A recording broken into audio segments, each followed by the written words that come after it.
Hudson is traveling this weekend after the snowstorm. You guys are going to get buried, aren't you? Yeah, is this your storm that we're getting? Over 2 feet?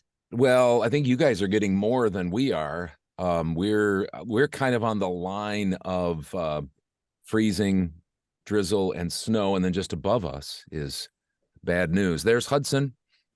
Hello. Hello, can you hear me fine? Yeah, you sound Yep. great. Awesome. Where are you when are you at your grandmother's?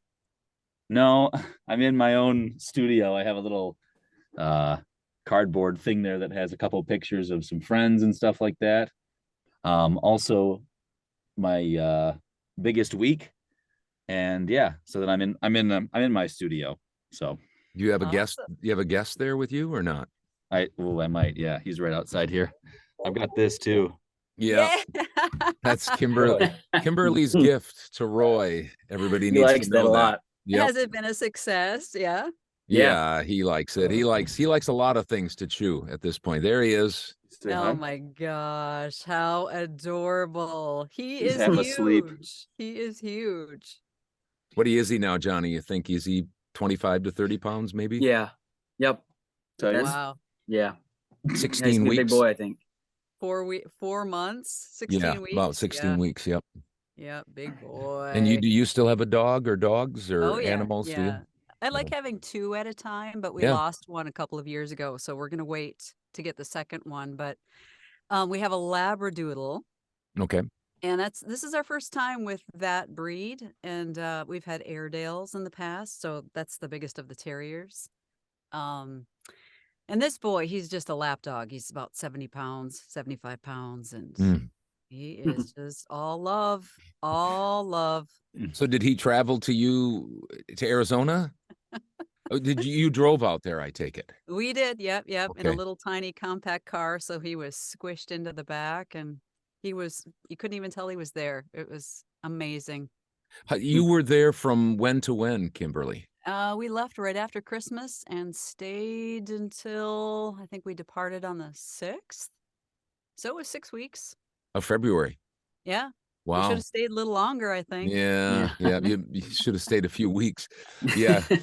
And did you work there? Did you have a studio did. set up?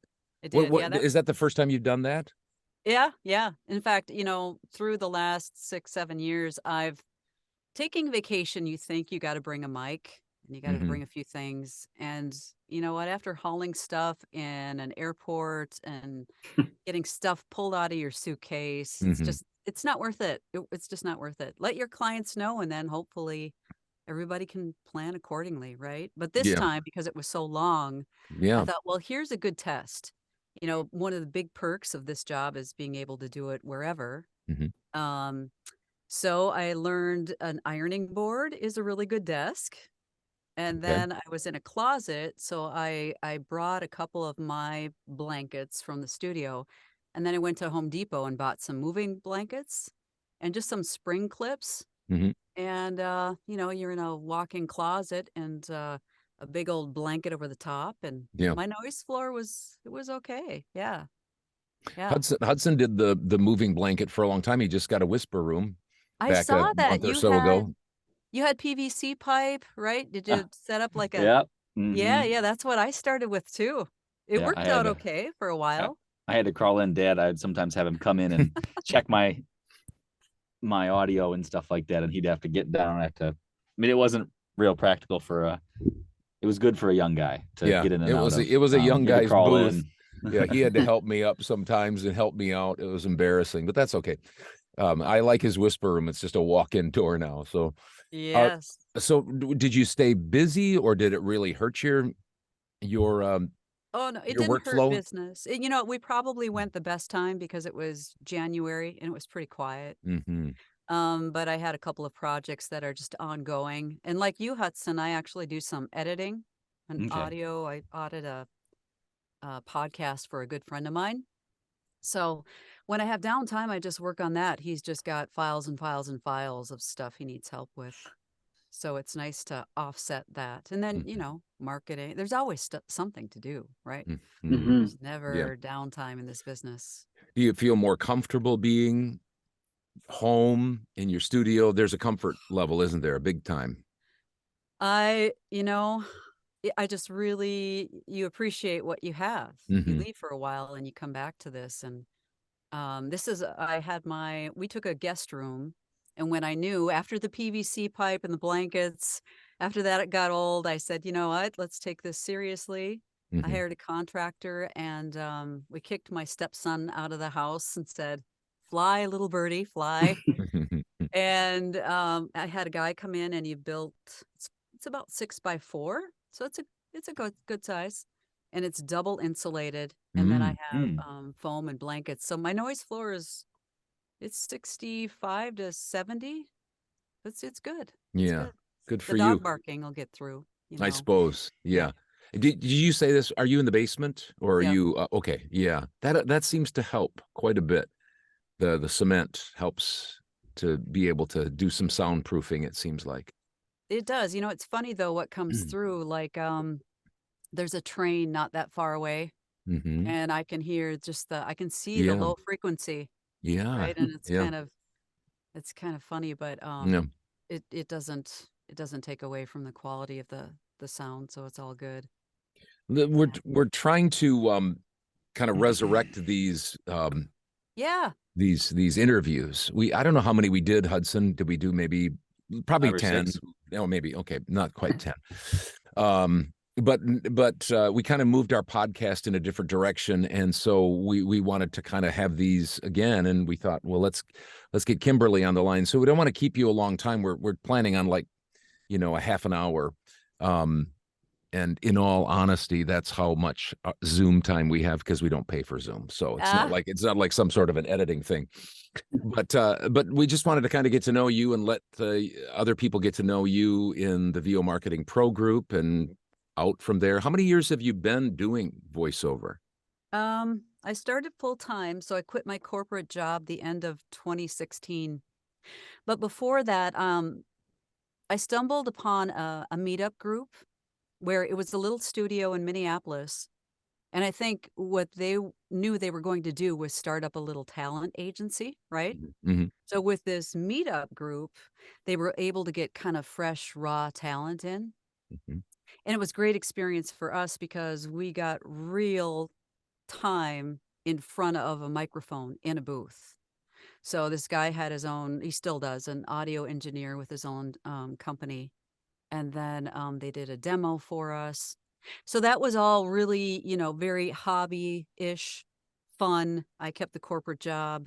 Mm. And then after a while, I'm like, I just love this. And a friend of mine told me about Bill DeWeese, your friend and mine. And he just really has the approach that's so real. It's that, I don't want to say blue collar, but it is kind of blue collar. You just, it's not all glamour and get a talent agency and then you're off and running. It's so much more than that, right? Yeah, show up every Um, day. yeah, and do the Mhm. marketing, Mhm. marketing. Mhm. That's the majority of it, I think. Did you get tired of the quote rat race of the corporate world, or had you It, kind of had your run and you just wanted to be home doing this kind of stuff, or what made you, because that's a risky thing, to do, because you yeah, probably had a solid job. I mean, Jonathan's just going through that now with leaving his job to work full time for VO Marketing Pro, and there's the fear factor of, is this going to work, and I'm gonna have to make it work, and what if I have to go back? And the older you get, the more difficult it starts to feel. Like, okay, am I going to be able to enter back in and stuff like that? So, what was the exactly. story behind that? Well, I was a recruiter, corporate recruiter for 20 plus years. And I think it's just so fast paced that I just couldn't do it anymore. So I went from being a full-time employee to then contract work, and I thought the contract work would help me dabble and find something different. Hmm. And I just really, really wanted to do something more creative. I wanted to work for myself. I wanted to make my own hours. And when I stumbled on the voiceover stuff and realized that it just is, lower, you don't have a lot of investment that has to go into it either, right up Hmm. front. Yeah. It just made sense. So I dabbled in it for a good 5 years, had a good friend here in Minneapolis that kind of paved the way for me and helped me out. And I pulled the plug when they finally let me go after my last contract. And I'm like, Mhm. here we go. Yeah. And But, what Oh, the sorry, risk go ahead. wasn't as great for me because my husband holds benefits, and that's huge. Mhm. And then he's got the steady income. We still need my income, so there's still pressure.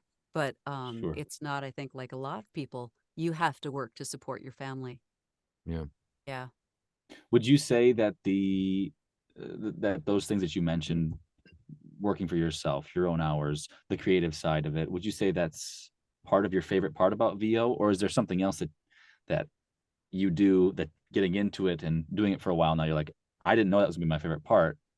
Now it is. Definitely. Definitely. I find that even in recruiting, it became kind of a rat on the wheel type daily grind. And after a certain point, I cannot do this anymore, right? Mhm. John, you're like, big smile.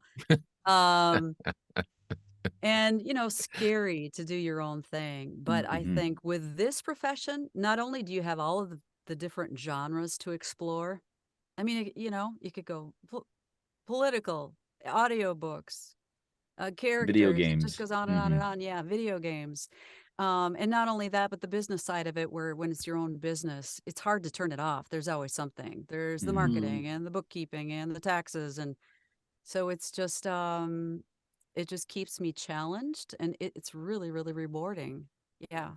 The nice thing about a business is as it grows and as the industry changes and economies change, you have to adapt. And that's exciting too. It can be scary, but it's also exciting too, because, one of the things I missed, I'm not a tremendous people person, but I've always managed people. And so when I hired my first person and then, now managing more, I missed that. And I like managing people, but that took me some time to build my business. And I don't know if you are thinking, no, I want to keep my business nice and small because I just want it to be me. I don't want to really hire anybody, a personal assistant or anything like that. Or if you're thinking, if you started to make more money, if you'd like to do something like that. Is that what you're thinking?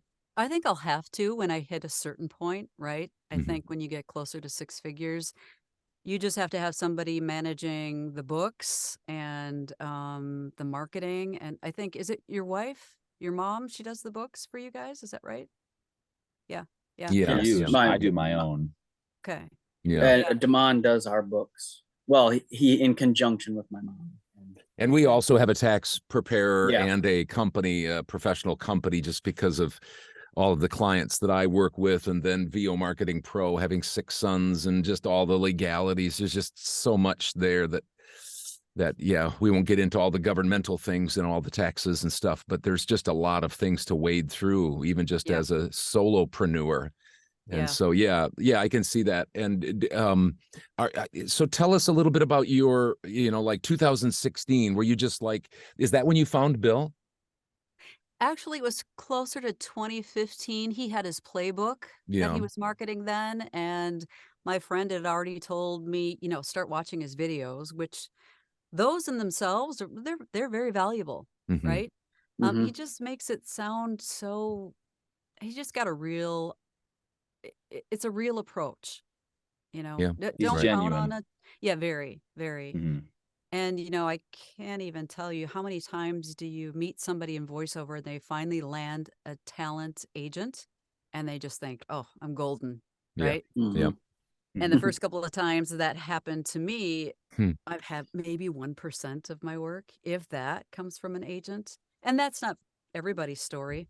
Definitely not. But I think that, my model is just more like what Bill is doing and what you guys are doing. Yeah. You got to go after it. Hmm. It's freelance. You got to find your own work and then Yeah. keep those existing clients happy so they're coming back.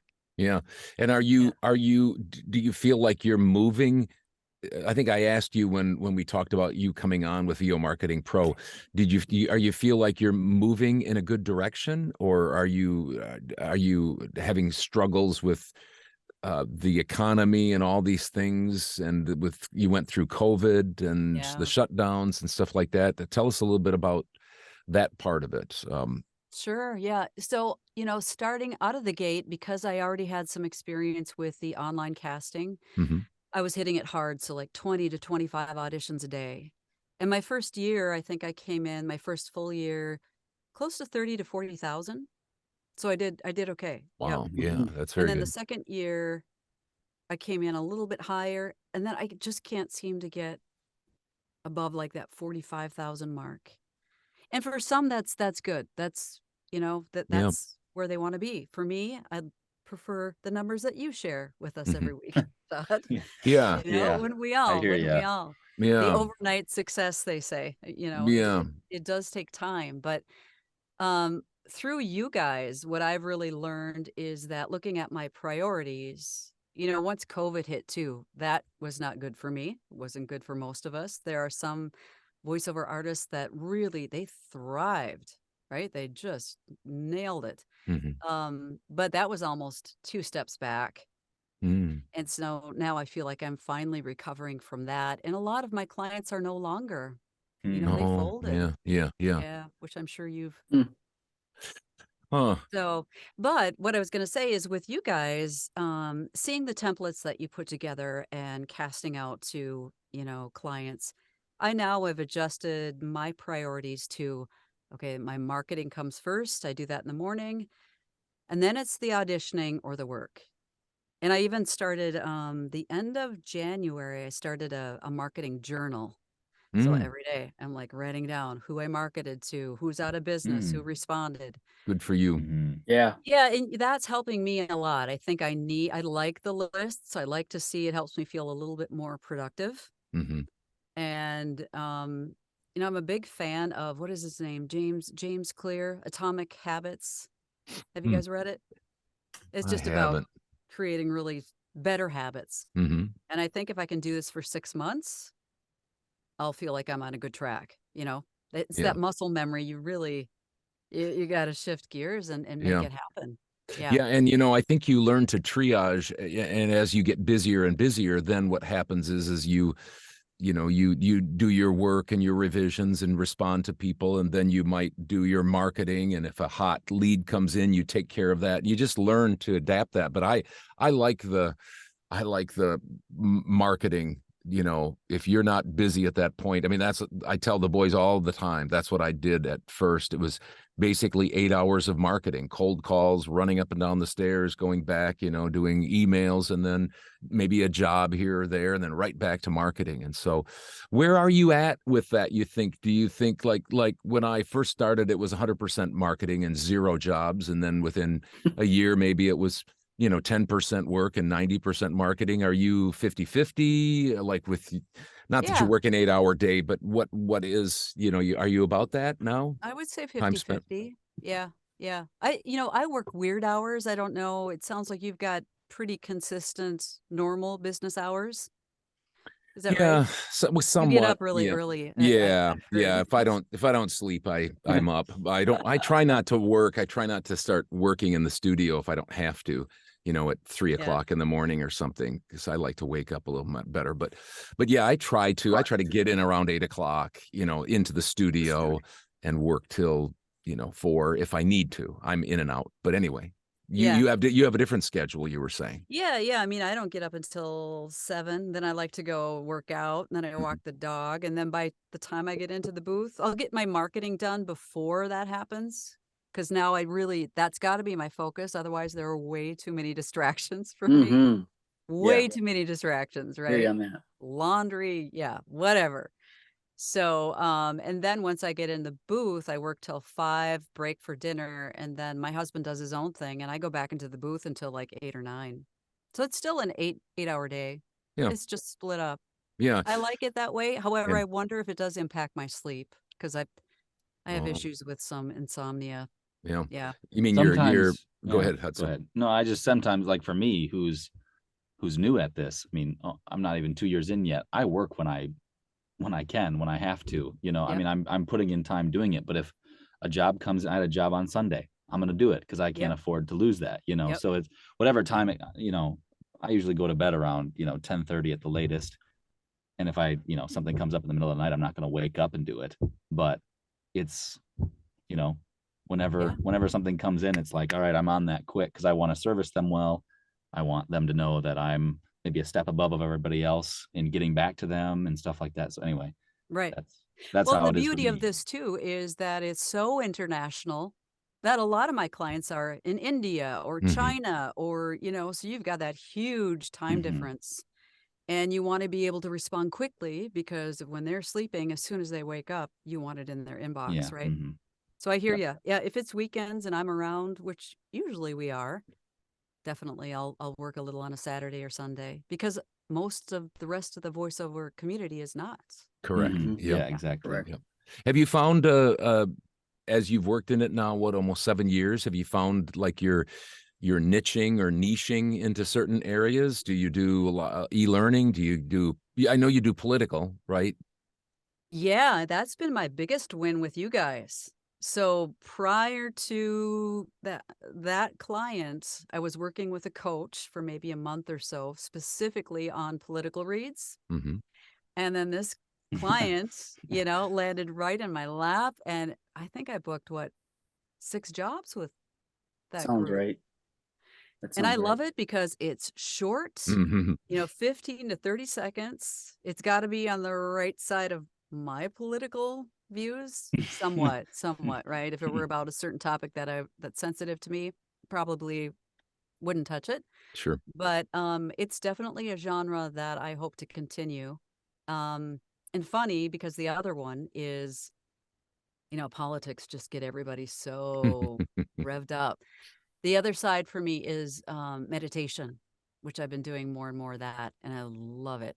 I So just you love do a it. political spot and then hustle into some meditation, And and you're ready meditate. for the Fits political real well. spot, back to meditation. Do some box breathing. Yeah. Breathe in, 2, 3. Yeah. Yeah. Yeah, that's funny.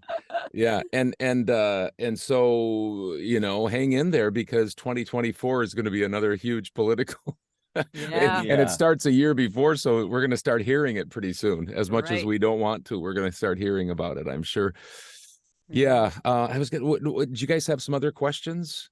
I was just Anybody? going to ask her about, have you found a certain part of either the US, well, not the US, but a certain part of like the world, people seem to take a liking to your voice. For me, it's Yes. the UK. I don't know why, but I have a fair amount of clients in the UK. Do you Anyway, think it's the flip side for us? Like we love that British accent. We just it do. must be, yeah, maybe. Yeah. You could tell me to go to hell in a British accent and I would still give you a hug, right? It's so it's so posh. I think for me, I get a lot of business from the Germans. So I'm on Bidalgo and I book quite a bit of work through them. And that's primarily German clients, Interesting. Austria. Yeah. And I love it. I think usually it's a situation where they've got a video that's in German and they need the English version of it. Mm-hmm. And then recurring clients, I get a lot of that from that platform too. So yeah, and then the other stuff, I do a lot of e-learning, and for the first time ever, I'm working on a game where I'm one of the major characters. Oh, Nice. Oh, the stress, you guys, it's just what kind of video game is it? Is it like a adventure or fighting or?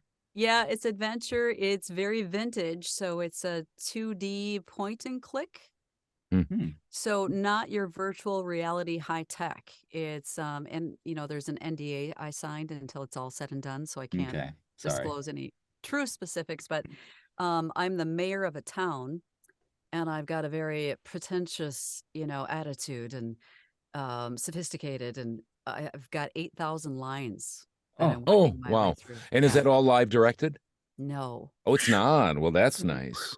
That would No, be no, be you'd be hard work. surprised. Yeah. You'd be surprised. I'd rather that it were that, because if it were, you would have much more context, Yeah. Sure. versus the spreadsheet with the lines. They try to give me as much as they can, but Yeah. until you really understand what's happening for the player, Mm-hmm. it's really hard to kind of grasp, how you should read that line. So There's probably a of lot more retakes. revisions. Yeah, exactly. I was thinking if you're not on there with the call and stuff like that, you maybe can't get into a groove either of what they want.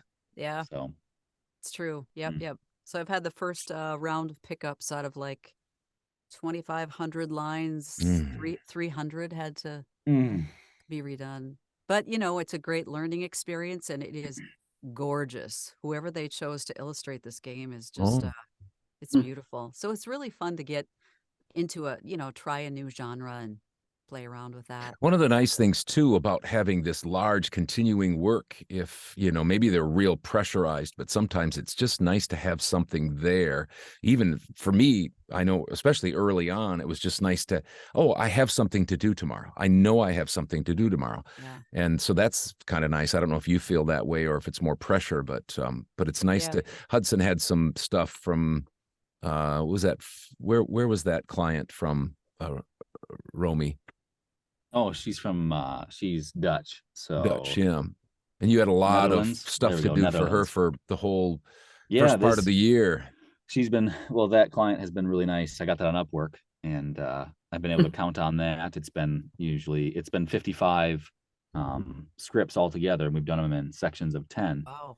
So you do That's nice. Some of them are an hour, take me an hour to do. Some of them take me half an hour. So you add those up, and it's been somewhere around $300 every week that I can just count on.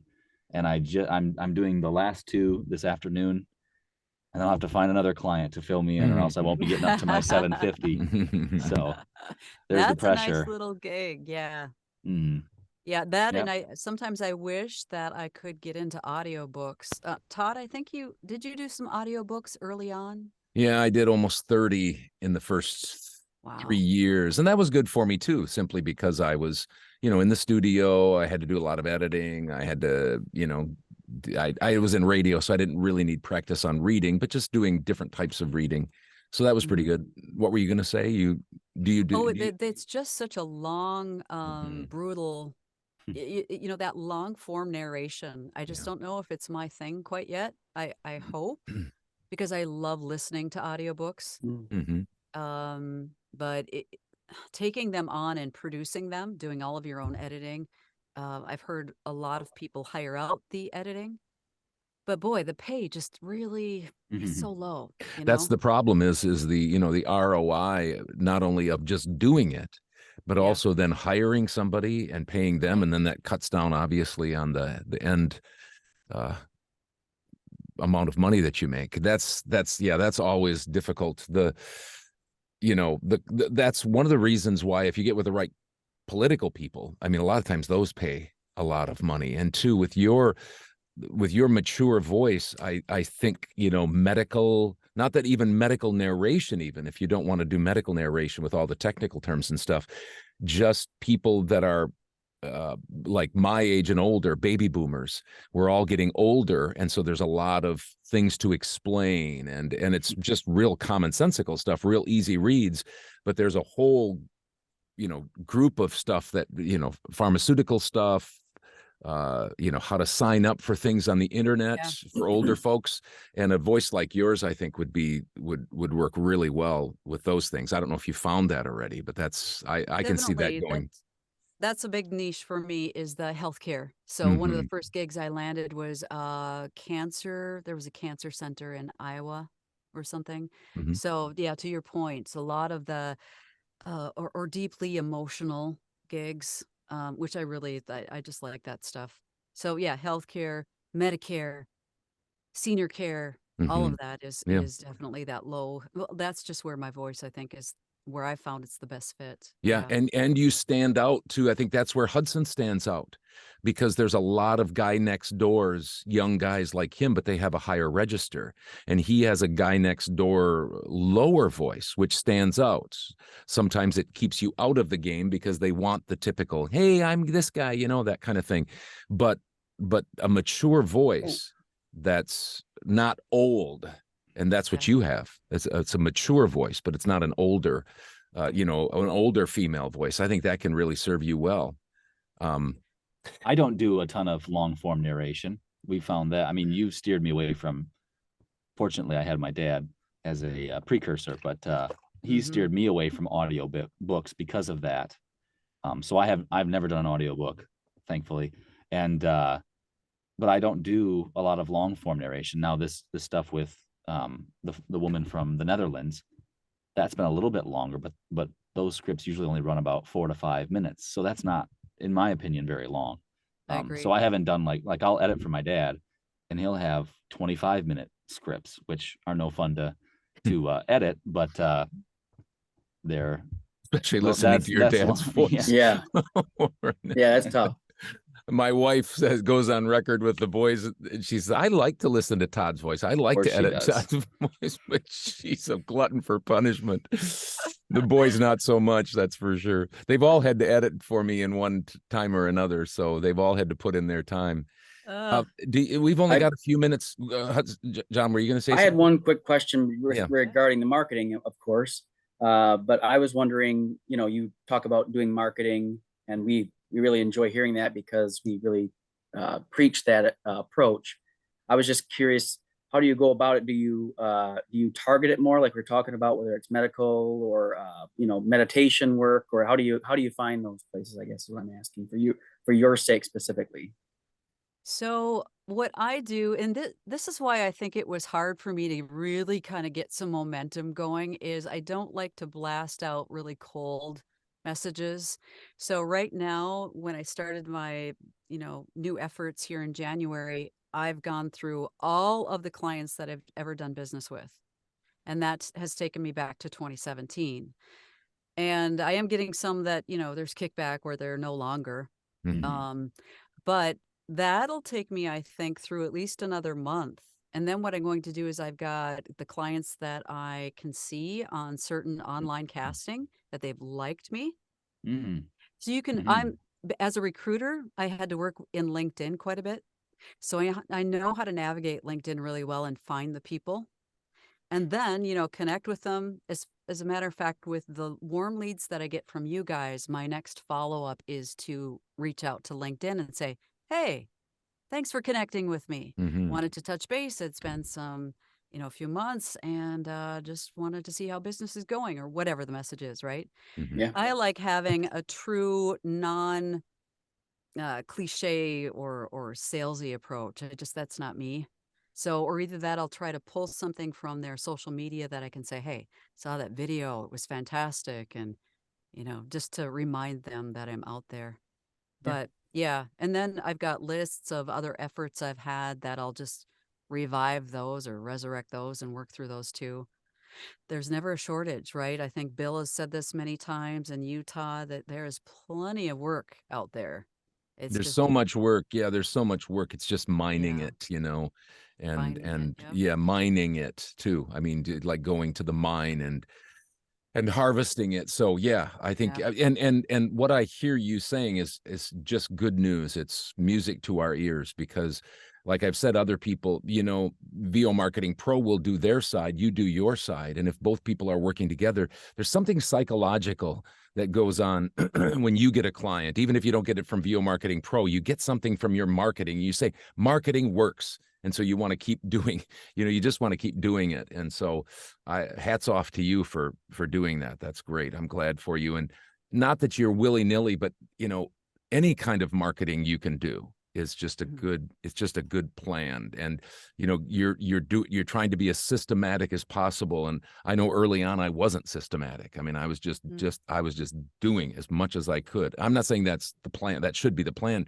If you can be systematic like you, that's great. But you're doing it, which is what a lot of people don't do. They're not organized or disciplined. Yeah. And if you can be organized and disciplined, you've got a winning combination there. I think That'll pay my off. corporate career really helped with that, Yeah. right? Because you're in an office. I had numbers I had to meet, people I had to meet, jobs I had to fill. Yeah. So those skills definitely cross over to having your own business. I think it's just, and then, there's this, you've probably heard of Mark Scott. Mhm. He's in voiceover, does a Mhm. lot of marketing Mhm. coaching. And he had an analogy that really clicked for me. And it was, if you've worked with a client and you're not following up with them, it's like running the water in a tub without having it plugged, right? You're losing Yeah. all that water is just like, you're Yeah, throwing it exactly. away. Yep. So it's just, the follow-up is so critical. Yeah. Yeah. And there's a lot of people that don't do a good job of following up with it. Like Yeah. you said, there's a lot of people that say, oh yeah, yeah, that makes sense. And then they're just too busy, or they're not organized, and they don't follow up with their warm responses or clients. And then somebody else comes along and Yeah. they use them because they're easier to work with or something like that. Anyway.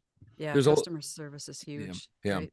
There's a lot of different systems out there, and I'm not 100% convinced that they all aren't great. It's just that, you know, people don't work them. It's just like there's a lot of workout plans, and they might be body specific and stuff like that, but a lot of it's just, I've got to stay organized. I've got to go work out, you know, even if it's not the perfect plan. It's like, do something. I mean, don't flail, but just do something, get a plan and Yeah. work it and be organized. And I'm so glad to hear that, because you're a talented person. You've got a Thank great you. voice. Mhm. And if you'll hang in there, not that you need our encouragement, but if you'll hang in there, I know with your efforts and our efforts, I'm confident Roy's going to say goodbye to you. It looks like it's going to be your final. I He's really probably gonna give you a yawn. He's so it's tired. nap time. It's always nap time for CP puppies. Roy. Sorry, Yes. Kimberly. He's always stealing the show everywhere he goes now. So he's taking your Puppies thunder will away. do that. They will. Well, you guys have been awesome. And if anything, you know, even your podcasts, it helps me with my own accountability, just seeing what you guys are doing, and Hudson, your career progressing. Mm-hmm. Those are, you know, those are winning moves. So it's just, it helps me, I think, having almost a little accountability team. Yeah. Just being a part of your group, you know? Yeah. That's Yeah. what It's we a gr- wanted. Yeah, Yeah. that's why we did it, is we want people. It's kind of weird.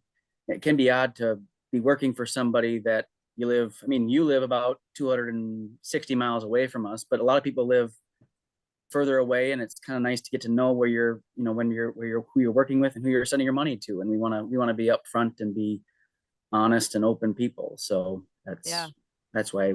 And we you did guys it. just And cracked me up. What is the sideways site-wise clip that you keep throwing into your? Oh, it's What it's is it's that? a it's an Andy Andy Griffith. Griffith, an old Andy Griffith. Oh, Yeah. okay, Ernest T. Bass. It is. Yeah. Yeah. It's an old thing. We watched a lot of that growing up, and then I forced the guys to, and they learned to like it too. So I think Yeah. it's hilarious. Yeah. And Joe and his dry humor. Yep. Oh my gosh. You Yeah. guys. Yeah. You guys Yeah. all crack me up. I love Yeah. it. I Yeah. love the family banter. I've told Hudson that before, but you guys are, you really, it's just nice to see that family owned business and what you guys are doing. And it's really cool. So thank you Thanks. to all of Well, you. Yeah. And thanks for Yeah. spending your time watching it. Yeah. 'cause Oh, we know pleasure. Yeah. it's No, a it's lot fun. of time to watch a lot of I don't quite get through guys. the sports, the local sports Oh, stats and all that's that. fair. But you know, That's fair. Yeah. yeah, Very fair. Very Yes. fair. the rest of Yes. it's great. Yeah, but thank you for being part of VO Marketing Pro. Who Yes. knows? We might be. We went and visited Bill DeWeese. We might impose upon you and your husband, take you out for dinner sometime, and just come up and say hi. It's not that far away. I would love that. I would love that. And Hudson, you got your booth, Chan- Chanhassen, right? Chanhassen, yep. Yeah, 10 minutes away. Ah, Wow, sorry. yeah. We were Yeah, and literally I went in, to school up there. So Yeah, that's right, Bethel. just Northwestern. Northwestern. Yep, Okay. just right Northwestern, next yep. door in just Arden Hills, Roseville area. So Yes, I lived up there for a few years, and I enjoyed my time up there. So really pretty up there. Yeah, yes. cool. Well, Kimberly, thank you for your time. Thanks for watching the Thank podcast. you. Thanks for spending a little time with us. We really Yes. appreciate. Thanks for the gift and the card Oh, for yeah, Roy. yes. That was thank you. very kind Thank of you. you. You're very welcome. Yeah. Pleasure, you guys. Thanks for Okay. all you do. Okay, Talk to you take later. care. the Bye bye. Bye-bye.